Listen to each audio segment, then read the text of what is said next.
Njia moja yako ya kukufa, njia moja yako ya sure bet ya kukufa,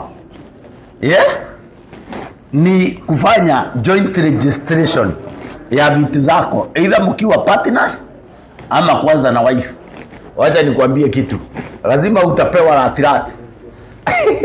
Kuna mzee mwingine tuliuzia shamba, mzee akaanza kusikia kuko na nini na waya za steel za kuosha sufuria zinaanza kunini. Wenye alienda akafanyiwa surgery, akaulizwa na mzee, nani mwenye anataka kukuua? Kumbe mzee chakula yake anawekeawa kastiru pole tu. Sasa wacha nikwambie kitu, wewe utakufa slow death. To avoid that, avoid any joint registration. In fact, waambiage vitu zako zote ziko na dead, ndivyo wajue hata wakikuua haitakuwa rahisi hata wao kuchukua vitu zako. Wacha nikae nikikushanua ndivyo uweze kukaa hii dunia maisha marefu na maisha ya heshima. Otherwise mtu akijua ati ukikufa ako na access ya vitu zako, andika pahali mazishi yako ni ya next month.